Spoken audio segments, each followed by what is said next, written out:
এই যে গলার হারটা দেখছো, এটা আমি কিনেছি ভাইয়ের বিয়েতে পরার জন্য। এটার সাথে কিন্তু এই কোমর বন্ধনী আছে, আর কানের দুল এই ছোটোটা ছিল, সেই জন্য আমি বড় আলাদা করে আরেকটা কিনেছি।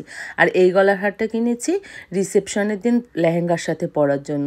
যেহেতু আমরা কিছুই সোনার গহনা নেব না, সেই জন্য সব কিছুই কিন্তু ইমিটেশনের এরকম সুন্দর সুন্দর দেখে কিনে নিয়েছি। আর সব কিছুই কিনেছি বড় বাজার থেকে।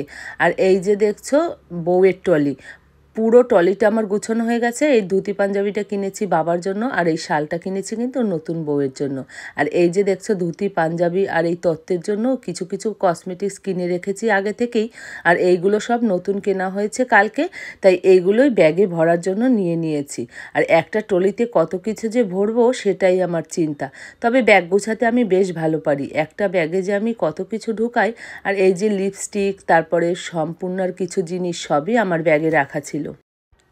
আর এখানে কিছু গ্রোসারি আইটেমও আছে, যেমন গুঁড়ো দুধ, বিস্কুট, এগুলো মার জন্য নিয়েছি। আর কসমেটিক্স তো অনেক কিছু নিয়েছি। তো যাই হোক, এই সমস্ত কিছু তেল, সাবান সব কিছু কিন্তু আমি সেসব দিয়েই বউয়ের টলিতেই ঢুকিয়ে নিয়েছি।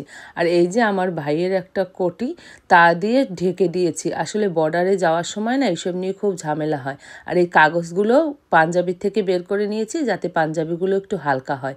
আর সব কিছু কিন্তু সুন্দরভাবে গুছিয়ে নিয়েছি। এমনকি রুমালটা নিতেও ভুল করিনি, সেটাও ব্যাগে ঢুকিয়ে দিয়েছি। আর এখন হলো আমার ব্যাগ গোছানোর পালা। এতক্ষণ কিন্তু নতুন বউয়ের ব্যাগই গোছাচ্ছিলাম। আর এই যে নতুন গেঞ্জিগুলো সব কিনেছি সানায়ার জন্য, কারণ সানায়ার গত বছরের সবগুলোই ছোট হয়ে গেছে। তাই এগুলো সব নতুন করে কিনে নিয়েছি ঘরে পরার জন্য। আর এই দুটো প্যান্টও নিয়েছি। আর এই যে গেঞ্জিটা দেখছো বেশ সুন্দর, কিন্তু এটা চয়নে দিয়েছিল ওকে গত বছর। আর এই জ্যাকেটটাও কিন্তু ওর পরাই হয়নি। আর হ্যাঁ, এটা হলো নেক্সট ডেতে মেহেন্দি পরার জন্য সম্পূর্ণ চলে গেছে মাসি দিদুনের বাড়িতে। আর এটা হলো সৌরভের বন্ধু, খুব ভালো মেহেদি পরায়। আর সেজন্যই ও মেহেদি পরাবে বলে আমার 2 মেয়ে চলে গেছে ওর কাছে মেহেদি পরতে। বড়জন পরবে আর ছোটজন জেদ করবে না, তা তো হতেই পারে না। তো দিদির দেখা দেখি ও সুন্দর করে 2 হাতে মেহেন্দি পরে নিয়েছে। আর ওদের মেহেন্দি পরানোটা কিন্তু ভীষণ সুন্দর হয়েছে। আর আমারও কিন্তু পরার কথা ছিল, কিন্তু আমি সময় পাইনি একদম পরার জন্য, কারণ আমি গিয়েছিলাম নেল এক্সটেনশন করাতে। আর নেল এক্সটেনশন করিয়ে আসার সময় আবার ভাইয়ের জন্য বিয়ের জুতোটাও কিনে নিয়ে এসেছি। এত কিছু শপিং করেছি আমরা, কিছুই বাদ নেই। মানে যাওয়ার আগের দিন পর্যন্ত কিন্তু আমাদের শপিং চলছিল। আর এত ঘুরতে ঘুরতে খিদে পেয়ে গেছিলো, তাই মাসি দিল আমাদের খিচুড়ি খেতে। মেশোর জন্যই রান্না করে রেখে যাচ্ছিল কালকে খাবে বলে। আর আমরা এদিকে চা খাচ্ছিলাম, আর মাসি বাংলাদেশে গল্প করছিল মায়ের সাথে। আর আমরা দেখো কি সুন্দর চুলে কালার করেছি, ও চুল কেটেছে, সেগুলোই তোমাদের আর কি দেখাচ্ছি যে বিয়েতে যাওয়ার জন্য কিন্তু আমরা পুরোপুরি রেডি। আর খেয়ে দিয়ে চা খেয়ে গল্প করে কিন্তু আমরা আবার বেরিয়ে গেছি শপিং করতে। আর আমাদের শপিং তো শেষই হচ্ছে না। মানে কত কিছু যে কেনা আমাদের বিয়ের আগে, এটা ছেড়ে ওটা, ওটা ছেড়ে ওটা। তো আজকেও আমরা অনেক কিছু কেনাকাটা করব। আর এই যে প্রথমেই কিনে নিয়েছি শানুর জন্য 2টো মাথার ক্লিপ। আর তারপরে চলে এসেছি কিন্তু আমরা মেশোর দোকানে।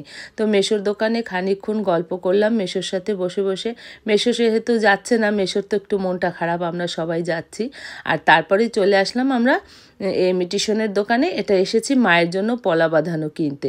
মা বলেছিল একটা পলা বাঁধানো নিতে। আমরা অনেক কিছুই কিনেছি, সেদিনকে আর মায়ের জন্য কেনা হয়নি। আসলে মায়ের সাইজটা খুব ছোট, তো তাই ভালো ডিজাইন সেদিনকে পাইনি। তো আজকে এখান থেকে মায়ের জন্য পলা বাঁধানো আর একটা কানের টপ কিনেছি। আর এখানে দেখছিলাম সুন্দর সুন্দর নথ পাওয়া যাচ্ছে, টিকলি পাওয়া যাচ্ছে। তো আমি কিন্তু তোমাদেরও দেখাচ্ছিলাম এই দোকানটায় এমন কিছু নেই যে না পাওয়া যায়, আর দামও ভীষণ কম ছিল। তো এখান থেকে চলে আসলাম আমরা আবার লিপস্টিক কিনতে। এই যে আমি দেখাচ্ছিলাম যে আমার নেল পালিশের কালারই একটা লিপস্টিক দাও, কিন্তু একুরেট এই কালারটা হচ্ছিল না। অনেক খোঁজাখুঁজি করে তারপর এর কাছাকাছি একটা নিয়েছি। তো এখান থেকে আমরা লিপস্টিক, ফাউন্ডেশন, কনসিলার অনেক কিছুই কিন্তু কিনেছিলাম। বললাম না আমাদের কেনাকাটা শেষ হয় না। কিন্তু তারপরে এই দোকানে এসে শুনলাম একটা দুঃসংবাদ, সেটা হলো বাস চলবে না। কিন্তু প্রত্যেকবার বেনাপোল বর্ডারে বাসেই যাই।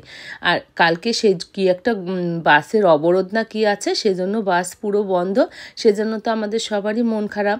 তো যাই হোক, মন খারাপ করার কিছু নেই, বাস না আছে কি আছে, গাড়ি তো আছে। তো এখানে ফোন করে একটা গাড়ি ঠিক করা হলো। তারপর চলে আসলাম আমরা চকলেট কিনতে। কালকে যেহেতু যাচ্ছি তো বাংলাদেশে কিছু চকলেট নেবো, সেজন্য চকলেট কিনে নিলাম। চকলেট কিনে চলে আসলাম লেহেঙ্গার ব্লাউজ বানাতে দিয়েছি সেই দোকানে। তো আমাদের লেহেঙ্গা লেহেঙ্গার ব্লাউজগুলো ঠিকই ছিল, সম্পূর্ণটা একটু সমস্যা ছিল, সেটাই ঠিক করিয়েছি। আর যা যা কিনেছি সেগুলো সব এখন নতুন করে ব্যাগে ঢুকিয়ে দিচ্ছি, কারণ ব্যাগ গোছানো আজকেই ফিনিশিং করতে হবে, কারণ কাল সকালে আমাদের যাওয়া। আর এই দেখো মায়ের জন্য এই পলা বাঁধানোটা কিনেছি, সেটাও দেখাচ্ছি। মানে পলা বাঁধানোটা কিন্তু ভীষণ সুন্দর হয়েছে, দেখলে বোঝাই যাচ্ছে না কিন্তু এটা কেনা, ভীষণ সুন্দর হয়েছে। তা তোমাদেরও একটু দেখিয়ে দিলাম। তো ইমিটেশনের এগুলো মার জন্য কিনলাম, মা যেহেতু মন্দিরে যায় সোনার জিনিস পরবে না, সেজন্য এগুলো কেনা। আর এইদিকে দেখো সৈকত আমাদের জন্য নিয়ে আসলো ফ্রাইড রাইস আর চিলি চিকেন। কালকে যাব জার্নি করে, এইসব খাওয়াকে ঠিক, সেজন্য কিন্তু আমি প্রেশার কুকারে সিদ্ধ ভাত করেছিলাম খাওয়ার জন্য, কিন্তু এইসব রেখে আর সিদ্ধ ভাত খেলাম না, এইটাই একটু একটু করে খেয়ে নিয়েছি। আর না খেলে তো ফেলেই দিতে হতো, তাই